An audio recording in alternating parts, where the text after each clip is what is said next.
मेहरबान साबरी, ये उत्तर पूर्वी Delhi Shastri park red light के जो नजदीक ये फ्लाईओवर के नीचे ही यहाँ अचानक अभी रात के 3 बजे गोलियों से रोड गूंज उठा। और इस रोड पर अचानक कुछ बदमाश आते हैं, कुछ बदमाश बाइकों पर आते हैं और गोली चलाकर फरार हो जाते हैं। गोली आखिर एक 20 साल का उभम, जिसका नाम है, वो उभम अपनी मम्मी के घर गया था अपनी मम्मी को लेने, और उसके साथ में उसका मौसी का लड़का जो नदीम है वो साथ में था। रहने वाला उभम डीएलएफ का है। शास्त्री पार्क में मौसी के यहाँ मम्मी उसकी आई हुई थी और उभम अपनी मम्मी को लेने जाता है, और उसकी मौसी का लड़का नदीम भी, वो यहाँ से दोनों नदीम और उभम फिलहाल साथ में छोड़ करके यहाँ से जा रहा था। और अचानक जब रास्ते से वो नीचे गुजरता है तो यहाँ जाते ही उभम पर वार हो जाता है। और वो जो बदमाश थे, जो क्रिमिनल थे, न मालूम कि क्या आखिर उभम का क्या दुश्मनी थी, क्या ऐसा मामला था। अभी जो जानकारी मिल पाई है, उभम की गोली लग गई है, वो ब्रॉड डेड जीटीबी हॉस्पिटल में उसको क्लियर कर दिया गया है। नदीम की सीरियस हालत है, नहीं कहा जा सकता कि नदीम की क्या पोजीशन है। उभम के जो फादर है, उनके पिताजी, उनसे मैं बात करने के लिए एक बार जोड़ रहा हूँ। मामला हुआ थोड़ा जरा बताइए क्या। लड़का मेरे डीएलएफ विजय विहार में मैं रहता हूँ। लड़का मेरा वहाँ घर पे था। उसकी मम्मी सुबह कैलाश नगर आई थी अपनी लड़की के यहाँ, तो शाम के टाइम वो अपनी मम्मी को लेने के लिए आया था यहाँ पर कैलाश नगर में। अब उसके बाद में वहाँ से फोन आ रहा है रात को कि मतलब उसको गोली मार दी। कितनी एज का लड़का है आपका? 20 साल का करीब हो। क्या नाम है? उमम नाम। यहाँ कहाँ से आ रहे थे उधर? ये शास्त्री पार्क से कहाँ से आ रहे थे? डीएलएफ विजय विहार से। अच्छा, डीएलएफ विजय विहार जा रहे थे शास्त्री पार्क से होते हुए, या फिर आए थे वहाँ से यहाँ कैलाश नगर में? मम्मी आई थी उनकी सुबह, तो उनको लेने आए थे यहाँ पर कैलाश नगर में। तो अब यहाँ शास्त्री पार्क में उतरे होंगे तो यहाँ पता नहीं क्या बात हो गई। आपके बेटे के साथ कौन था? और उभम के साथ कौन था? और अभी नदीम था साथ में। नदीम कौन है? उभम मेरे साली का लड़का है। हाँ? साली का लड़का है। साले का लड़का। तो अभी गोली किसके लगी है? दोनों के लगी है गोली। अभी क्या इन्फॉर्मेशन मिली है हॉस्पिटल से? अभी नदीम के बारे में तो पता नहीं, लेकिन मेरी लड़की बता रही है कि मेरे बेटे के डेथ हो गई। उभम की डेथ हो गई है।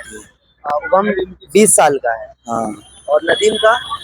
नदीम भी इतना ही होगा। तो मुझे ये बताइए, क्या लगता है आपको, किसने मारा होगा? क्या वजह रही होगी? बेटे की किसी से लड़ाई हुई थी पहले? नहीं, हमारी कोई लड़ाई नहीं है, हमारी किसी से कोई दुश्मनी नहीं है। पता नहीं क्या बात हो गई, कैसे हो गई। अब लड़का तो घर से बिल्कुल सही आया था, वो शाम के टाइम अपनी मम्मी को लेने, पता नहीं क्या बात हो गई, कहाँ पर क्या कौन लोग थे वो, उन्होंने ऐसा करा। क्या कहना चाहेंगे? मैं तो यही कहना चाहूंगा कि मेरा बेटा किसी लड़ाई वड़ाई तो डरता नहीं था, पता नहीं क्या उसके लिए ऐसा करा, उसको गोली मार दी। कोई शक है किसी के ऊपर? अब ये तो पता चलेगा, मतलब दिन निकलने के बाद में, मतलब क्या वजह रही इसकी। उभम के पिता हैं जो इन्होंने बताया है जो हुआ है। तभी इस वक्त में ये थाना शास्त्री पार्क लगता है। ये स्थानीय जो शास्त्री पार्क का पुलिस स्टाफ है वो यहाँ मौके पर यहाँ पर अलर्ट हुआ है। फॉरेंसिक जो स्टाफ है वो खंगालने की कोशिश कर रहा है कि आखिर अगर जो क्रिमिनल ने जिस गैर कानूनी हथियार से वो गोली चलाई होगी तो उसके अगर खोल मिल जाए या कोई एविडेंस, कोई सबूत उसका यहाँ छूट गया हो, तो वो खंगालने की पूरी तरह से कोशिश हो रही है। आपकी स्क्रीन पर जो समय है वो बताया जा रहा है। कंट्रोल रूम की कॉल उभम के पिताजी हैं, वो 3 से 3:30 बजे की बता रहे हैं। जो एग्जैक्ट टाइमिंग है हम अभी क्लियर नहीं कर सकते।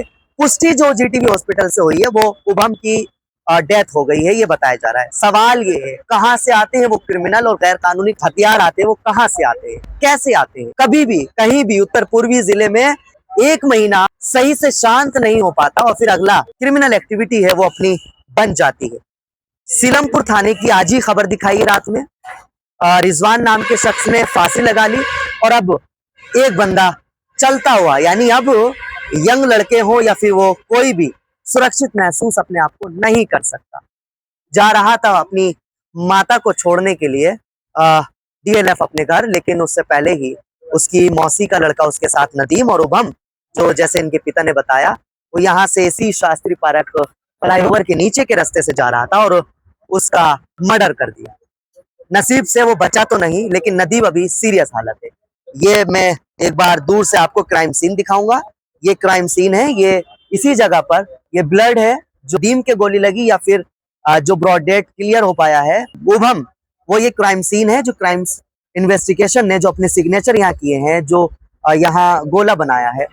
फिलहाल जो फॉरेंसिक स्टाफ है, ये जो तीर का निशान आप देख रहे हैं वो इस बुनियाद पे बनाया जाता है ताकि कितनी दूरी होगी, कितनी दूरी पर वो गिरा होगा, ये तमाम चीजें होती हैं। ये फॉरेंसिक अपने काम है। इधर आओ। और जो फॉरेंसिक स्टाफ है वो तकरीबन 1 घंटे से हमारी नजदीक में हम जब पहुंचे हैं, तो 1 घंटे से ये तलाश कर रहा है कि कोई क्रिमिनल अपना सबूत छोड़ के गया है या कोई ऐसा एविडेंस रह गया है जिसके आधार पर कोई काम किया जा सके।